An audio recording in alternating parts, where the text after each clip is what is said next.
How much more 성령을 How much more 부어주셔서. 안녕하세요. 2026년 여름수련회 홍보팀장 정주현입니다. 이번 주부터 제333이 시작되었는데요. 여러분 많은 은혜 받고 계신가요? 단순히 수련을 위한 기도를 쌓는 것을 넘어서 주님의 사랑과 마음을 공급받는 기도의 능력을 경험하시는 3주간이 되기를 소망합니다. 오늘의 본문 말씀은 사사기 4장 1절에서 10절까지의 말씀입니다. 사사기를 묵상하시면서 여러 사사들을 만나보고 있으실 텐데요. 메소포타미아에서 이스라엘을 구원한 온니엘, 모압과 블레셋을 구원하는 왼손잡이 에훗을 이어서 오늘은 사사기에 등장하는 여러 사사 중에 유일한 여선지자인 드보라가 등장하는 장면입니다. 이 드보라가 대적하는 왕으로 야긴왕이 등장하고 있는데요. 야긴왕에 대한 설명으로 사사기의 저자는 철 병거가 900대가 있었다고 증언하고 있습니다. 당시 청동기 시대에 머무르고 있었으리라 추정되는 이스라엘 백성들에게 철 칼도 아니라 철 병거가 900대를 가지고 있다는 것은 상대가 될 수 없는, 게임조차 될 수 없는 상대였을 것입니다. 이런 상황에서 이스라엘 백성들은 어떻게 해야 됐을까요? 세상을 이 전쟁에 성립하려면 같은 전력인 철병거 900대, 아니면 이스라엘 백성이 병거를 다루는데 서툰 것을 생각해서 1000대, 2000대 그 정도는 모아야 이길 수 있을 것이라고 말할 것입니다. 근데 여러분, 스펙 쌓기와 자기개발에 열심인 우리의 삶은 어쩌면 결국 철병거를 모으고 있는 삶인지도 모르겠습니다. 그러나 성경 속에 등장하는 하나님의 방법은 그렇지 않습니다. 다윗과 골리앗의 싸움은 우리 모두가 알고 있을 텐데요.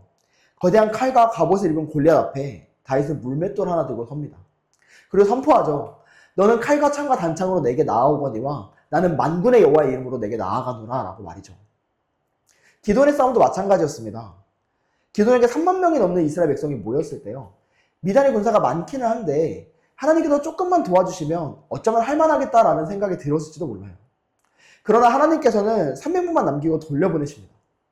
그리고 그 적은 300명을 통해서 그 말도 안 되는 전력차 앞에 하나님께서는 역사하십니다. 오늘 등장하는 드보라도 마찬가지였습니다. 내일 묵상하신 여러분의 만남을 통해서 그 역사를 보실 수 있을 것입니다. 하나님의 전신갑주 중에 유일한 공격 무기는 성령의 검입니다. 우리의 능력, 은사, 열정, 훈련 이런 것이 우리의 무기라고 착각하지만 하나님의 군사의 유일한 무기는 성령의 검, 성령의 충만함입니다. 오직 성령이 우리에게 임하실 때 우리는 권능을 받습니다. 오직 성령이 우리에게 임하실 때 만군의 여호와의 이름으로 나아갈 힘과 능력을 공급받습니다. 여러분은 오늘 무슨 무기로 세상 가운데 나아가시겠습니까? 칼과 창과 단창입니까? 성령의 검입니까? 철 병거를 모으는 세상의 싸움 방법이 아니라 성령의 충만함을 받아 만군의 여호와의 이름으로 승리하시는 저와 여러분의 하루가 되기를 소망합니다. How much more?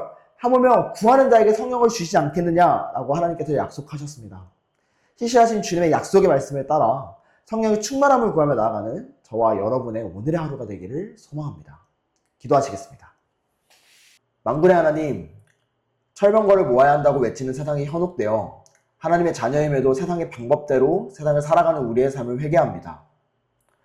세상은 전력의 차이, 칼과 창과 단창이 승리의 방법, 승리의 공식이라고 말하지만 전쟁의 승리는 오직 만군의 하나님께 달려있음을 믿습니다. 우리의 삶이 철병거를 가득 모으는 삶이 아닌 성령의 충만함을 받아 주신 권능으로 세상 가운데 승리하며 나아가는 삶이 되기를 소망합니다. 우리가 마주하는 믿음의 선한 싸움을 담대히 싸우며 우리의 유일한 무기 되시는 성령의 충만함을 구하오니 오늘 우리의 하루 가운데 증인으로 살아갈 힘과 능력을 공급하여 주시옵소서. 그리하여 세상의 거대함에 짓눌리는 삶이 아니라 하나님의 광대하심에 압도된 삶이 되기를 원합니다. 주님, 성령의 충만함을 부어주시옵소서. 우리에게 성령을 보내신 주 예수 그리스도의 이름으로 기도했습니다. 아멘.